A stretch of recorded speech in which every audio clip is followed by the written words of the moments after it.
नमस्कार। आप सबको कालपुरुष एस्ट्रोलॉजी यूट्यूब चैनल में फिर से एक बार स्वागत है। हम लोग चर्चा कर रहे थे स्नैपशॉट प्रेडिक्शंस की, जहां पर ये 19th वीडियो है।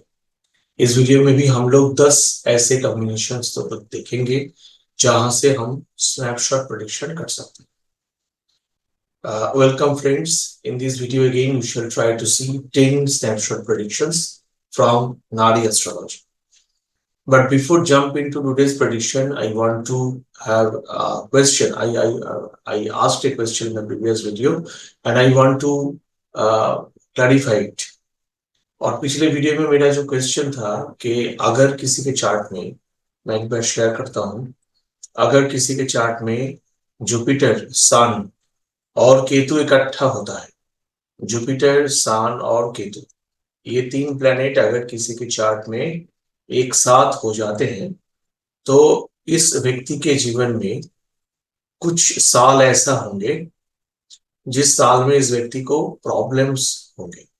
और वो साल कौन कौन सा है? वो साल है 27th, वो साल है 36, 35, 36, वो साल है 57। मैंने आप लोगों से पूछा था कि ये साल में इनको प्रॉब्लम क्यों होगी। आंसर मैं एक बार करता हूं। देखिए, हम जानते हैं कि केतु इस जोडियाक को घूमने में पूरा 18 साल लगाता है लगभग।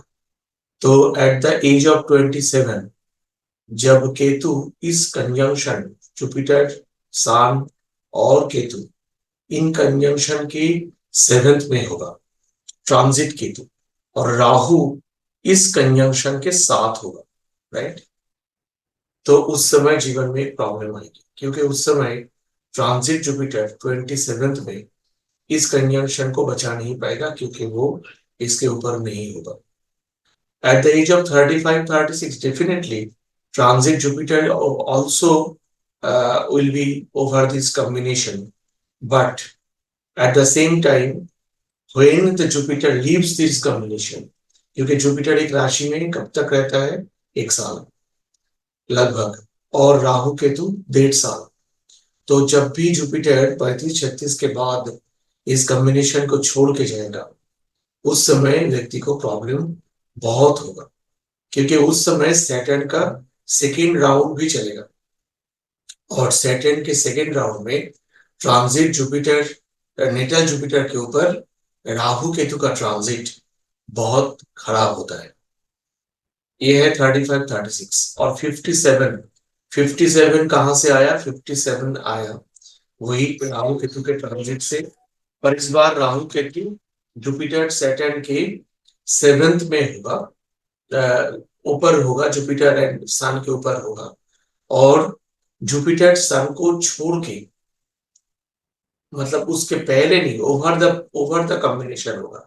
क्योंकि अगर केतु को आप देखें या राहु को देखें, तो 18 साल में, मान लीजिए केतु इस चार्ट में 18 साल में केतु घूम के कहां पर आएगा?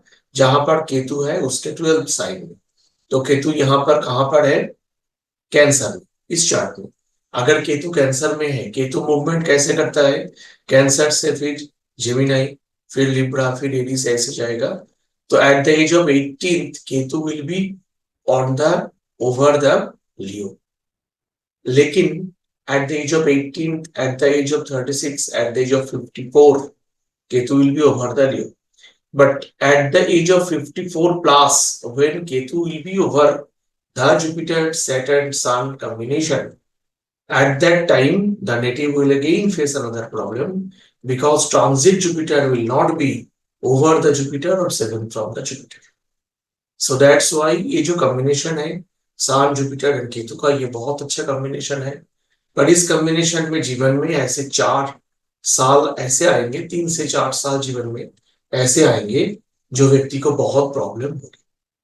तो इस चार्ट में 54 के बाद 57 के, आप ऐसा पूछेंगे, क्योंकि 54 में केतु जुपिटर सन कंजंक्शन के पीछे आ जाएगा। फिर ये 57 के इसीलिए है क्योंकि जब हम 3 प्लेनेट कंजंक्शन को पढ़ते हैं, ऐसा जरूरी नहीं है कि वो 3 प्लेनेट एक ही साथ हो। ये भी हो सकता है कि उसमें एक प्लेनेट एक एक साइन में कंसेक्यूटिवली हो। तो इसीलिए एक बीच का एज लिया गया 57, ये 56 to 58 के बीच में कहीं भी हो सकता है. That will be one of the worst time of his life. तो चलिए आज का जो 10 प्रेडिक्शन है उसको शुरू करते हैं. मैं एक बार फिर से स्क्रीन शेयर करता हूं. आज का सबसे पहला प्रेडिक्शन, अगर किसी के चार्ट पे वीनस, कैंसर, स्कॉर्पियो और पाइसिस ये 3 साइन में एकदम लास्ट में होता है, यानी 27 डिग्री 40 मिनट्स के बाद होता है, तो वीनस जो है वो एक्साल्टेड नवांशा में जाएगा, यानी पाइसिस नवांशा में जाएगा. क्योंकि कैंसर, स्कॉर्पियो और पाइसिस का लास्ट जो डिग्रीज होता है 27 डिग्री 40 मिनट्स के बाद से 30 मिनट्स तक, वो जो है वो नवांशा में, लास्ट नवांशा में जाएगा और पाइसिस में जाएगा, पाइसिस में जाएगा. तो पाइसिस नवांशा में वीनस एक्साल्टेड होता है. तो प्रेडिक्शन ये है कि अगर किसी के चार्ट में कैंसर, स्कॉर्पियो और पाइसिस में वीनस 27 डिग्री 40 मिनट से 30 मिनट के अंदर प्लेस्ड होता है, तो वो व्यक्ति अपने वाइफ से बहुत फॉर्चुनेट होगा. क्योंकि उस समय वीनस नवांशा में एक्साल्टेड होगा. नवांशा में एक्साल्टेड होने का मतलब व्यक्ति को अपनी पत्नी से बहुत सौभाग्य की प्राप्ति हो सकता है वो पत्नी के घर से बहुत पैसे पाए, हो सकता है वो उनके पत्नी अर्न करके उनको उनको जीवन को अच्छा करे, हो सकता है कि उनके पत्नी के साथ बिजनेस करने से उनका अच्छा हो. मैंने एक चार्ट में ऐसा पाया था कि उन्होंने पत्नी को ओनली पार्टनर रखा था. मैं बोला था कि आप पत्नी को पार्टनर रखिए, चाहे वो ऑफिस जाए ना जाए, that's a different thing. Only partnership में वाइफ के नाम रखने के बाद उनके बिजनेस में बहुत तरक्की आई. इसीलिए है क्योंकि वीनस नवांशा में एक्साल्टेड है. आज का दूसरा prediction, oh sorry, is in English. If in someone's chart Venus is exalted in Navamsha, then the native will get fortune from his wife. The fortune might be in different ways. The fortune might be she will be a working lady and earned a huge money. The native's wife will be very fortunate, and after marriage, the native has become more fortunate. In this way, we can see it. आज का दूसरा prediction, अगर किसी के chart में केतु के साथ moon का कंजंक्शन है, जैसे मान लीजिए इस चार्ट में केतु मून इकट्ठा है, एडीज में है, मैं मान लेता हूं. तो अगर किसी के चार्ट में केतु के साथ मून का कंजंक्शन है, तो पहला तो यह है कि ये जो नेटिव होंगे, ये नेटिव चैरिटेबल नेचर के होंगे. ये नेटिव गरीबों को खाना खिलाएंगे. नॉट ओनली दैट, इनकी जो माताजी होंगे, माताजी भी बहुत चैरिटेबल होंगे और वो भी बहुत सेवा उनके मन में हमेशा रहेगा. तो ये बहुत फॉर्चुनेट एक नेटिव के चार्ट में हम ऐसे पाते हैं, मून और केतु एक साथ कंजंक्शन. लेकिन अगर आज का थर्ड प्रेडिक्शन, मैं एक बार बोलता हूं हिंदी में फिर इंग्लिश में आता हूं, लेकिन उल्टा होता है. मून अगर राहु से कंजंक्ट होता है, तो ये व्यक्ति को, ऐसे तो ये विदेश जाने के लिए अच्छा है, ऐसे तो ये और बहुत सी चीजों के लिए अच्छा है, पर ये व्यक्ति का मॉरलिटी लेवल कम हो जाएगा. स्पेशली खास करके अगर मून D9 में भी किसी मेलिफिक प्लैनेट के एस्पेक्ट में या कंजंक्शन में रहेगा. So if in someone's chart moon and Ketu conjunct, then the native will be very charitable. He or she will feed the poor and the needy, and also his or her mother will also be a very charitable person. And also, if it is a very good combination, but on the opposite side, if moon is conjunct with the Rahu, not with the Ketu, in the same sign, then what will happen? Then the native might be, it is a very good combination to go abroad, to earn money from foreign countries, these things. But this native will be immoral, and he or she will be more immoral if the moon is also has a bad conjunction or aspect, I may say malefic aspect or conjunction in the Navamsha chart. Then it will be more effect. आज का चौथा prediction, अगर किसी के chart में mercury, Saturn और केतु का conjunction हो, मान लीजिए इनके चार्ट में मर्क्यूरी के साथ केतु है और सैटर्न भी यहां पर है,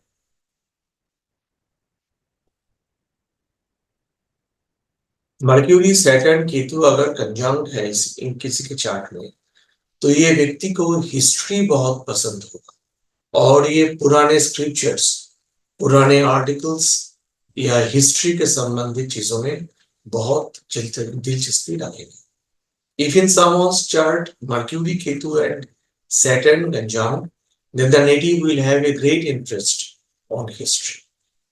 आज का पंचम प्रेडिक्शन, फिफ्थ प्रेडिक्शन, अगर किसी के चार्ट में राहु लियो में होता है, राहु लियो में होता है, तो ये व्यक्ति का पहला संतान जो है वो फीमेल होने के चांसेस बहुत ज्यादा है। If in someone's chart Rahu is in Leo, then this native will have a greater chance of having a female child. First, at least first child might be female. Yes, there are lots of modifying factors, but I am taking a straightforward combination and I am predicting it may vary, but in 90% cases, if Rahu is in Leo, you may find it is true. आज का छठा prediction, अगर किसी के chart में Saturn, Shanidev, Saturn अगर Scorpio में होते हैं, अगर किसी के चार्ट में सैटर्न स्कॉर्पियो में होता है, तो इस व्यक्ति को बहुत अच्छा टेक्निकल नॉलेज रहेगा। If in someone's chart Saturn is in Scorpio, then this native will be a very good, very sound, native will have a very sound technical knowledge, because Scorpio is a sign which is ruled by the Mars, and it is a sign of technical knowledge. Saturn is a place there, Saturn is a karma karaka, so the native will have technical knowledge. अगर किसी के chart में Rahu taurus में होता है, अगर किसी के चार्ट में राहु टॉरस में हो जाता है, तो इस व्यक्ति की जो इन लॉज के फैमिलीज होंगे वो बहुत बड़ा। ऐसा प्रेडिक्शन इसलिए है कि जो टॉरस साइन है वो वीनस का साइन है, वीनस यानी स्पाउस, और राहु मतलब बड़ा करना। तो वीनस का जो घर है, वीनस का जो एक घर है वो है टॉरस, उस घर में राहु होने का मतलब कि इन लॉज के फैमिली बड़ा हो। वीनस का जो दूसरा घर है लियो, लिब्रा, अगर लिब्रा में भी राहु होता है तो भी ये प्रेडिक्शन हम कर सकते हैं, पर जो टॉरस है वो कालपुरुष का सेकंड हाउस है जो फैमिली का है, इसलिए ये ज्यादा एप्लीकेबल होता है। तो राहु टॉरस में होने से इन लॉज फैमिलीज बड़ा होता है। If in someone's chart Rahu placed in Taurus, then the in-laws family will be a very large family, because it is the second house of the Kalpurush only, which denotes the family, and Rahu is the causative planet of increasing. So that's the prediction. अगर किसी के chart में Rahu Gemini में होता है, तो इस व्यक्ति के जो इन-लॉज फैमिली है वो इस व्यक्ति दामाद या बहू होने के बाद उनकी इन-लॉज फैमिली बहुत इंप्रूव करेगा। If in someone's chart Rahu in Gemini, then the in-laws will shine, will grow, will become rich after the marriage of this native. I request you all to please comment in the comment section why this prediction is done and why it will be true. ठीक है, आज का नवम prediction, अगर किसी के chart में आज का दसम प्रेडिक्शन मेरे ख्याल से, यस आज का दसम लास्ट प्रेडिक्शन, अगर किसी के चार्ट में Saturn, sun, Venus and Mars है, इकट्ठा है सन, वीनस और मार्स, ये तीन प्लेनेट अगर है, स्पेशली अगर वीनस के बाद मार्स है, और वीनस के आगे सन है, यानी वीनस सन और मार्स दोनों के बीच में है, तो इस फीमेल नेटिव को एबॉर्शन होने के चांसेस है। मैं फिर से बताता हूं, अगर किसी के चार्ट में वीनस वीनस मार्स और सन के बीच में है, तो इस नेटिव को एबॉर्शन, फीमेल नेटिव को एबॉर्शन होने के चांसेस है। If in someone's chart Venus is placed in between Mars and the Sun, then that female native will have a very large and very good chance of abortion. It is a very bad combination. It shows abortion. एक prediction बच गया था 10 में से अगर, तो आज का ये प्रेडिक्शन बहुत इंटरेस्टिंग होगा। आज लास्ट प्रेडिक्शन है कि मर्क्यूरी, आज के डेट में वीनस मार्स एंड मर्क्यूरी अगर इकट्ठा होता है chart, Venus Mars and mercury अगर चार्ट में कंजंक्ट होता है, कंसेक्यूटिव घरों में होता है, तो ये दर्शाता है कि इस व्यक्ति के मल्टीपल अफेयर्स हो गए। It's a very good combination of multiple affairs. If in someone's chart Venus, Mars and Mercury, if they are placed together or they are placed in the consecutive signs, they are conjunct, then the native will have a very great chance of having extramarital affair or multiple affairs. तो उम्मीद है कि आपको आज का ये video अच्छा लगा हो। जरूर कमेंट सेक्शन में कमेंट्स करके बताइए इस वीडियो में कहाँ आपको और अच्छा लगना, कैसे होना चाहिए। कोई प्रेडिक्शन आपको अगर क्लियर ना हो तो वो जरूर बताइए। उम्मीद है कि बहुत जल्द आपसे फिर से मुलाकात होगी। ओम नमः शिवाय। जय राम।